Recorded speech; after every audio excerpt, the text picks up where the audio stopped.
بسم الله الرحمن الرحيم إن الحمد لله نحمده ونستعينه ونستغفره ونعوذ بالله من شرور أنفسنا ومن سيئات أعمالنا من يهده الله فلا مضل له ومن يضلل فلا هادي له وأشهد أن لا إله إلا الله وحده لا شريك له وأشهد أن محمدا عبده ورسوله أما بعد فإن أحسن الكلام كلام الله وخير الهدى هدى محمد صلى الله عليه وسلم وإن شر الأمور محدثاتها وكل محدثة بدعة وكل بدعة ضلالة وكل ضلالة في النار.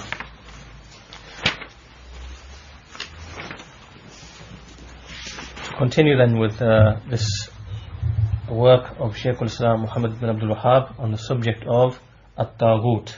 What is the meaning of At-Taghut? In the last lesson that we had, we covered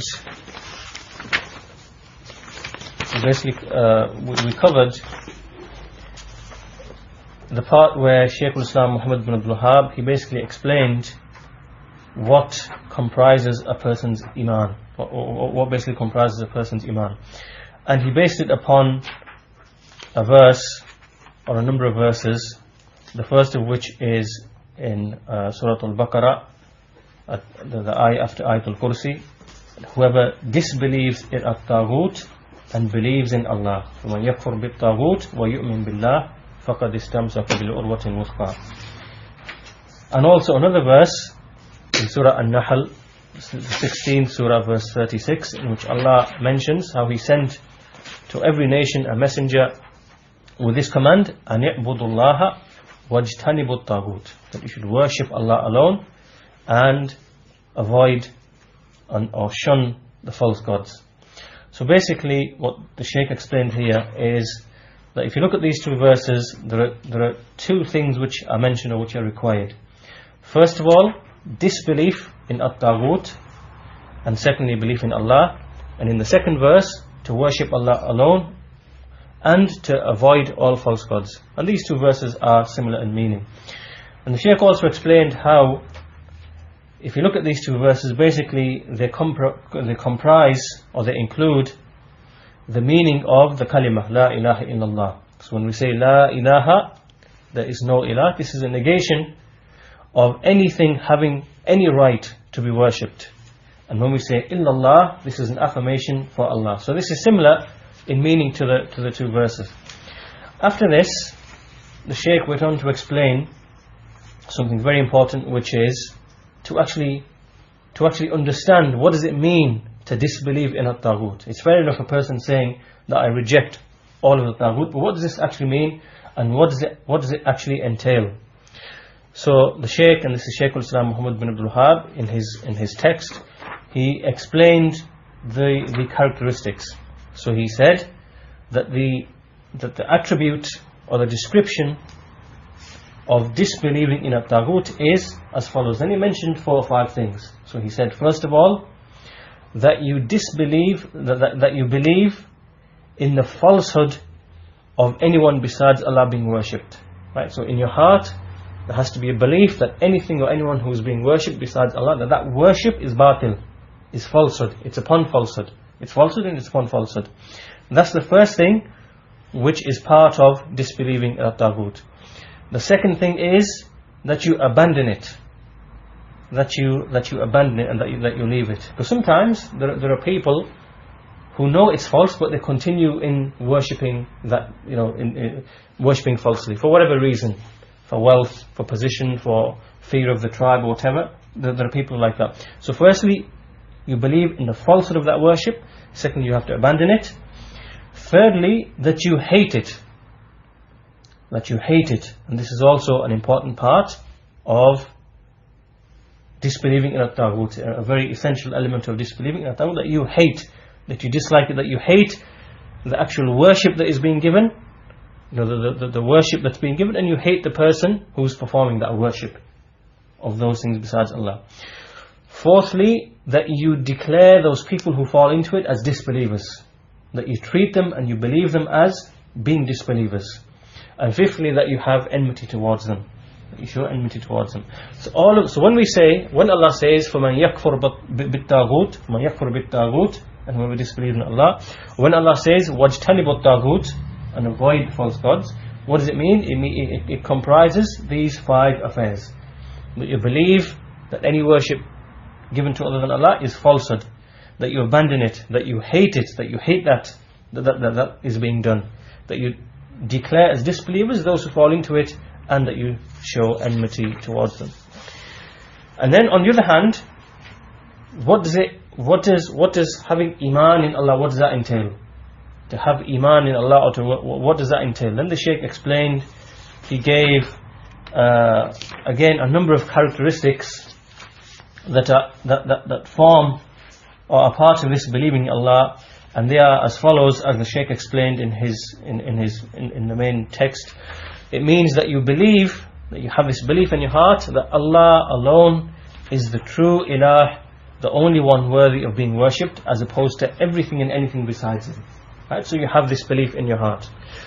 And then, in addition to that, that you purify all of your actions, and you make all of your affairs of worship and all of the various types of worship, you make them only for Allah, and you negate them for every thing which is worshipped besides Allah. That's the second thing. And then the third thing, that you must love the people of Tawheed, those people who are upon Tawheed and who are upon Ikhlas, those who make the worship only for Allah, that you have mahabba towards them and you ally with them. And on the other hand, you hate the people of shirk, that you dislike them, you detest them, and you show enmity towards them. And this is part of iman. So in essence, the Shaykh, he's in essence explained those verses which he's used as a basis, the 2 verses that we mentioned. He's explained them in this manner, and he's clarified what is at-taghut and what is iman. And he also explained how this knowledge, to have this knowledge and to have this understanding, is obligatory upon every single Muslim, as he said at the beginning of the treatise. So that was basically what we've covered in essence in the last lesson. And today, inshallah, we're going to continue with we're going to move on with the next portion of text in this book. So after this, the Shaykh, after explaining what does it entail to disbelieve in at-taghut and what does it entail to have iman in Allah, the Shaykh then said, he summarized this and he said, this is the millah of Ibrahim. This is the religion of Ibrahim. Meaning, what is being described is the religion of Ibrahim, the one which if any person seeks or aspires towards any other religion besides this, then he's just making a fool of himself. This is how it is. That this is the religion of Ibrahim, that same religion which if a person was to seek anything other than it, or aspire towards anything other than it, then he would be making a fool of himself. And he continues and he says, and this is the uswa, or the good,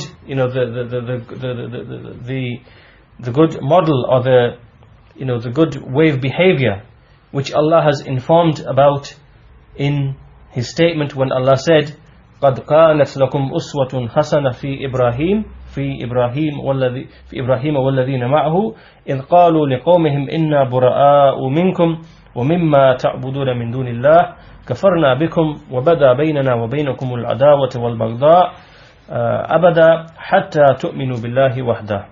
So in this ayah, Allah describes, Allah says that in Ibrahim and those who are with him, there is a beautiful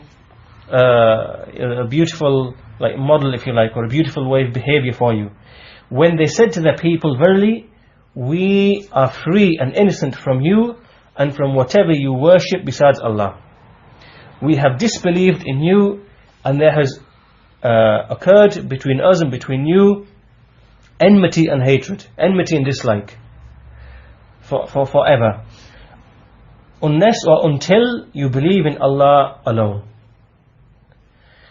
So here then, this really is like an illustration of how Ibrahim alayhi salam was an embodiment of whatever we've just discussed, right? That he implemented whatever was just discussed of the meaning of at-taghut and the meaning of having iman in Allah. This ayah is like an embodiment of that.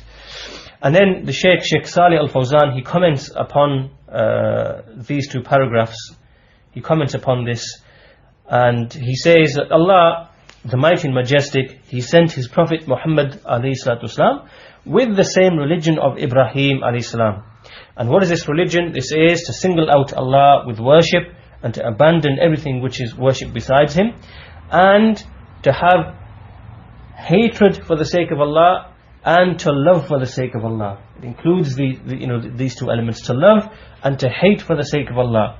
And this is the millah, this is the religion of Ibrahim alayhi salam, just as Allah mentions in this ayah that we've just referred to, when Allah mentions how Ibrahim and those believers who were with him, they said to their people that we are free from you and from whatever you worship besides Allah. We've disbelieved in you, and there's occurred between us and between you enmity and hatred, unless you come to believe in Allah alone. So this is the millah of Ibrahim, and it comprises, as we've mentioned before, to hate, to have enmity for the enemies of Allah, and to free oneself from them and from their deen. And a person who doesn't free himself from them, then he can't be upon the millah of Ibrahim. He can't be upon the millah of Ibrahim. And rather, the Shaykh goes on to explain, look at how Ibrahim alayhi salam, that he even freed himself from his own father.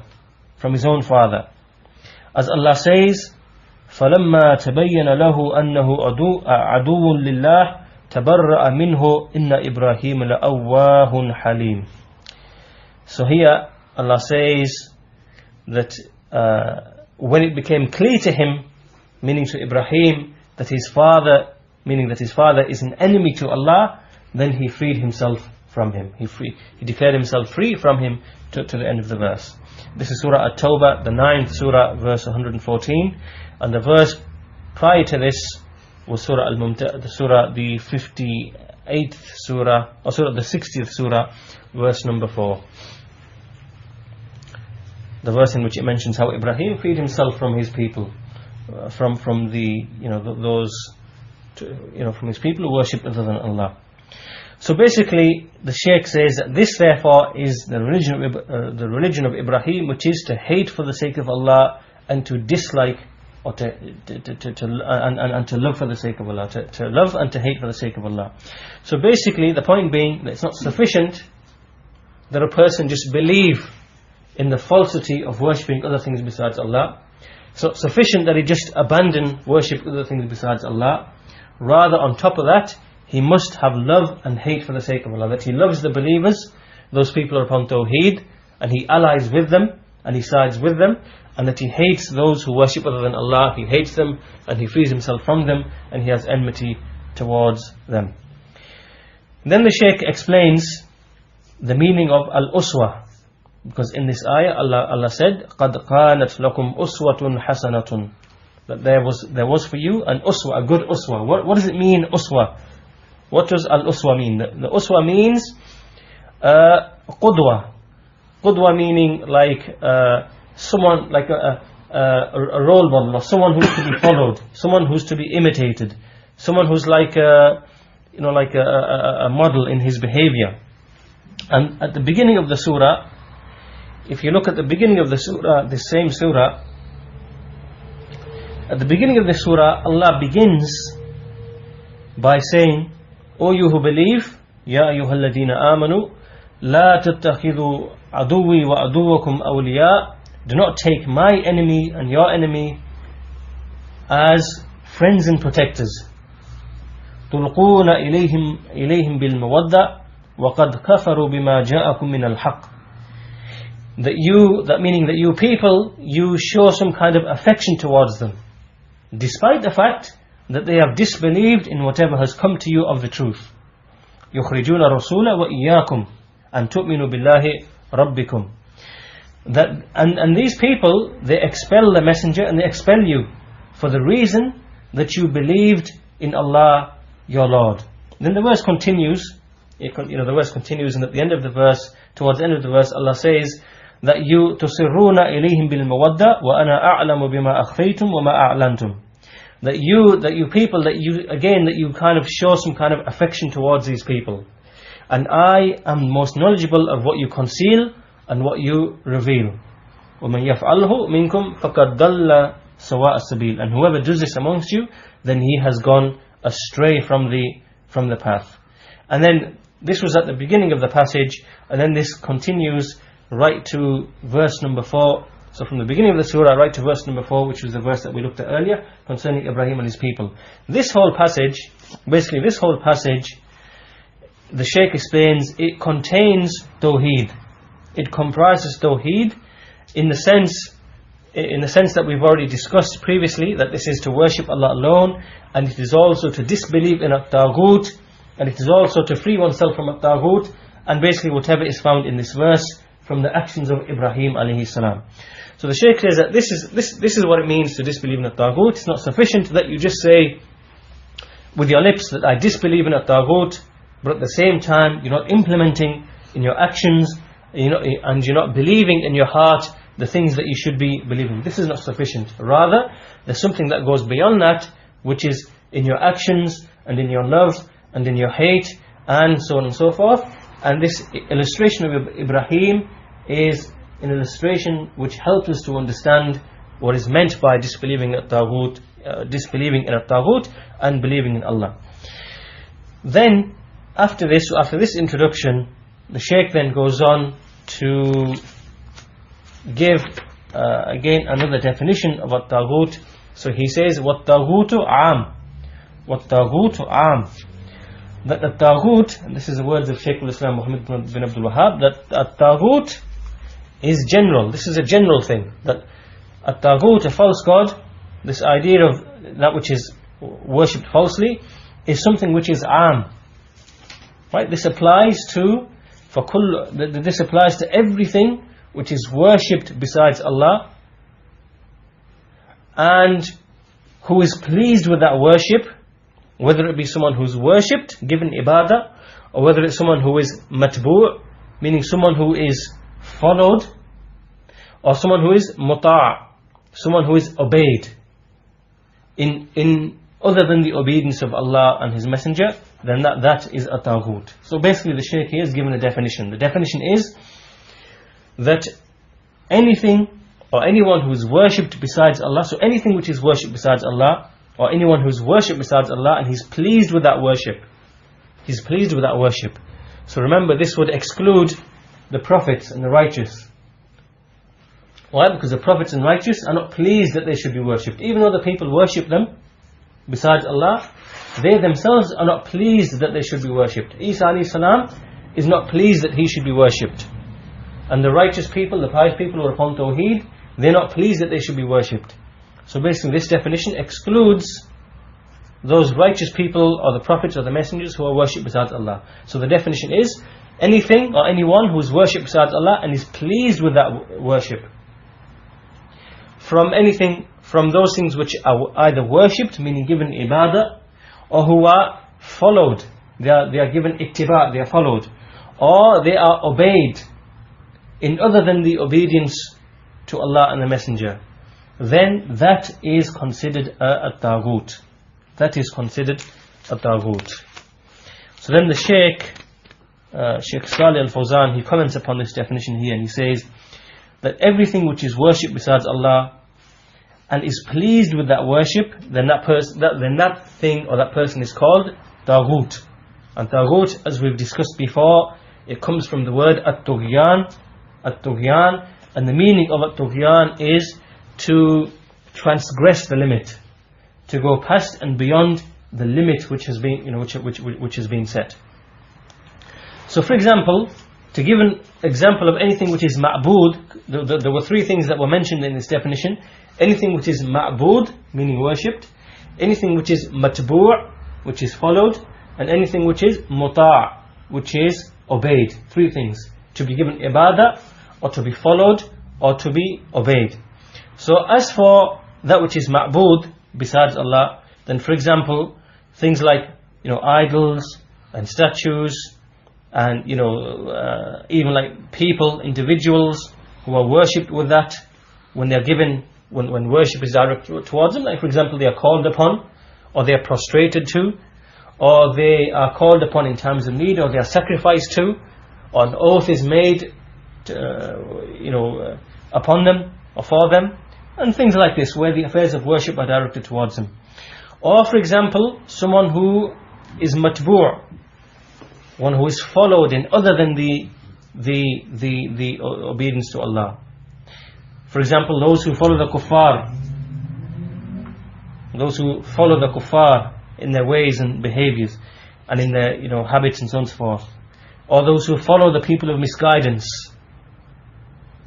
All of these people have not disbelieved in a taghut. When they do this, when they follow the kuffar, they make ittiba of the kuffar, and they make ittiba of the people of misguidance, then they haven't completely rejected the taghut. They haven't rejected the taghut.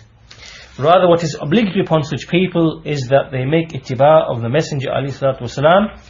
And as for the person who follows other than the Messenger ﷺ, then this person can't be said to have disbelieved in a taghut, because Allah He's made obligatory upon us to make ittiba of the Messenger, and that we don't make ittiba of anyone besides him.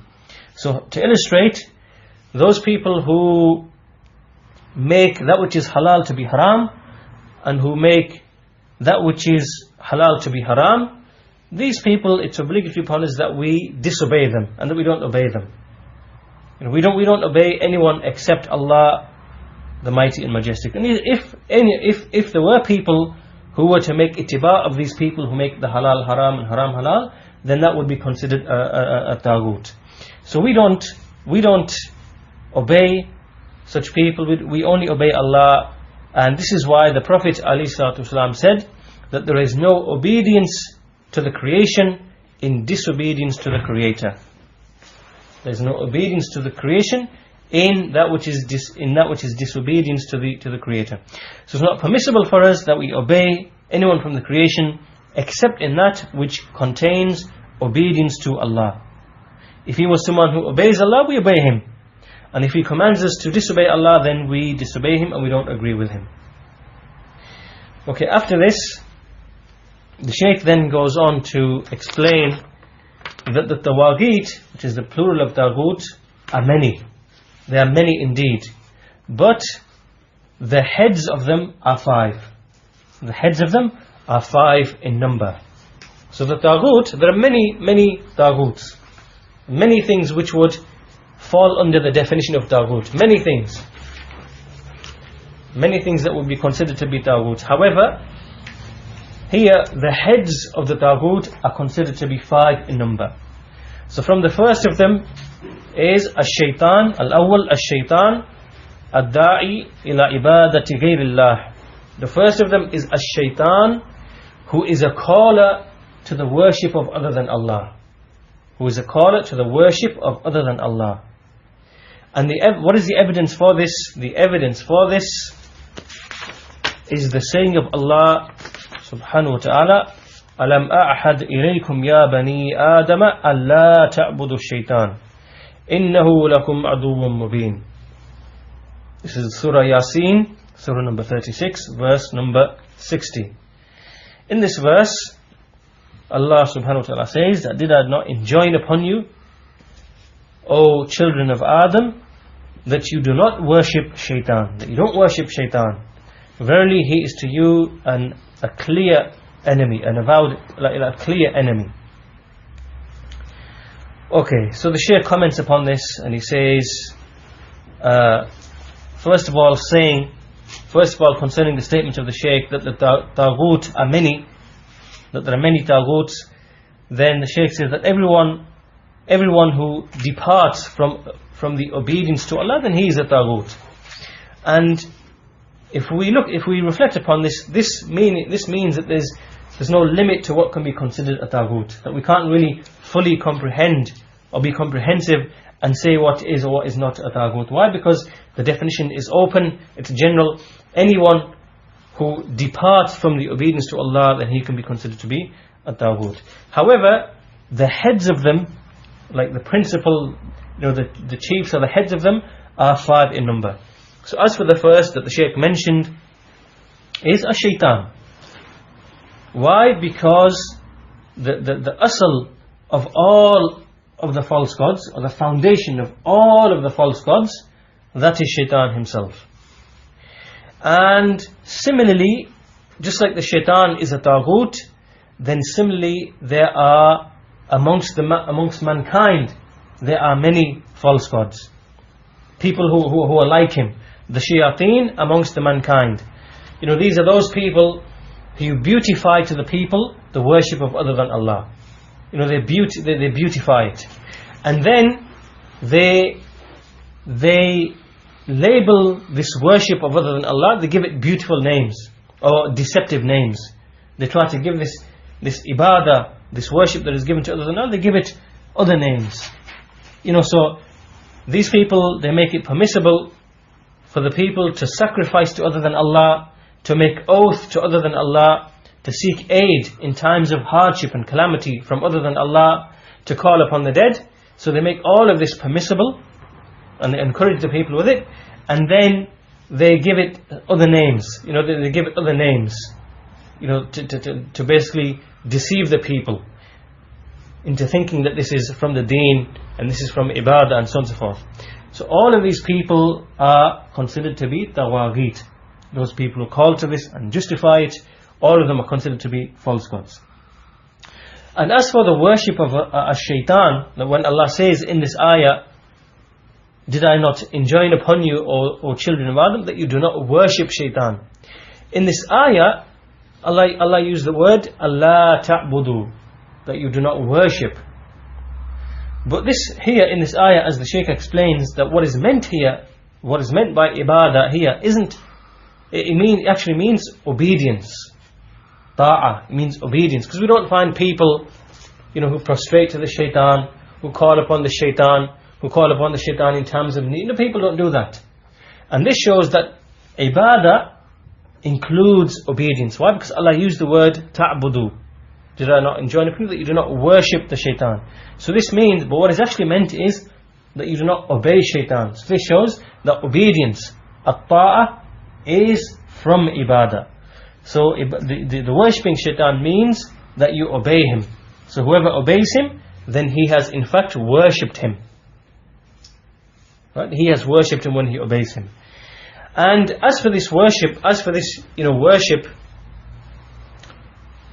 then amongst it is that which leads to the level of kufr and shirk.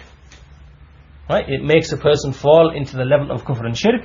And from it is that which is less than that. It doesn't reach the level of kufr and shirk. And all of this is in accordance with what type of obedience is given. So for example, all of the sins are to be considered obedience to shaitan. So every sin that a person commits, that is considered to be obeying shaitan. And the most severe of all of them, and the most grave and the most severe of all of them, is of course shirk itself. So there are some things which would expel a person from Islam, and there are other things which wouldn't reach that level. However, every act of disobedience is considered to be obedience to shaitan. If you disobey Allah, that is obedience to the shaitan, and therefore it is worship of shaitan. And the most severe of them is a shirk. And similarly, there are people, the devils, who are devils from amongst the people, from, for example, those who are the scholars of misguidance, those who are upon misguidance, and the people treat them as people of knowledge, and these people, they invite the people to worshipping other than Allah, and then they give it another name. They give it a name other than shirk. For example, they call it tawassul. They say this is tawassul. Or they might say this is loving the righteous people. This is having mahabbah, or honouring the righteous people. And they give it other names by which they beautify it in the eyes of the people, by giving it all of these deceptive names. So all of these people who fall into this, they are the helpers and the aiders of the devils. They are the helpers and the aiders of the shayateen. And Allah has mentioned that amongst the jinn have shayateen, devils. And likewise, that there are amongst the people there are shayateen. So the jinn have shayateen and the people have shayateen.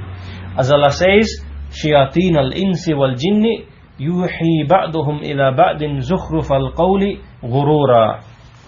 That there are the Shia, there are the devils amongst the men and amongst the jinn, and they inspire each other with, with this beautiful speech by way of deception. This is Surah Al-An'am, Surah number 6, verse 112. So basically, these people, they support and they aid in misguiding the children of Adam. And this is the first type of a taghut. The first type of a taghut is a shaitan himself, and anyone who follows in the path of shaitan. Anyone who follows in the path of shaitan. And even if a person was to say, as for me, I don't worship shaitan. As for a person, I don't worship shaitan. But we would say to him, yes, but you obey him. You have obeyed him, you have followed him, so therefore you have worshipped him. Meaning that sometimes a person might say, I don't worship shaitan, I don't call upon him, I don't prostrate to him, I don't seek aid from him in times of need or calamity, I don't make an oath to him, sometimes a person might claim this.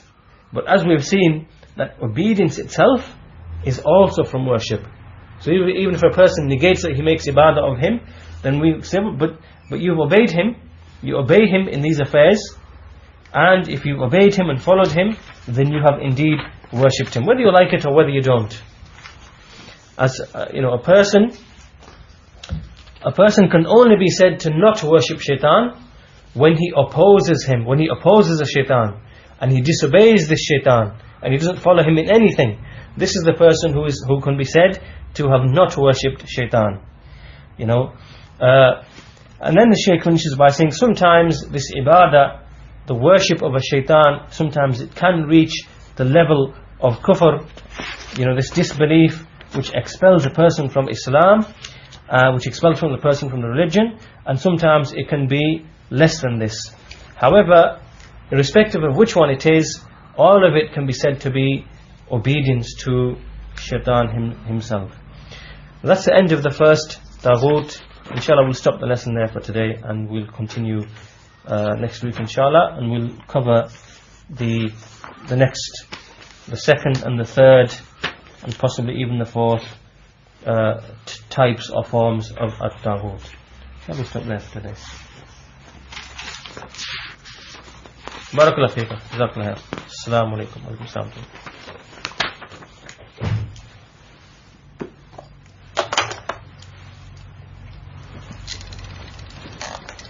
Thank you.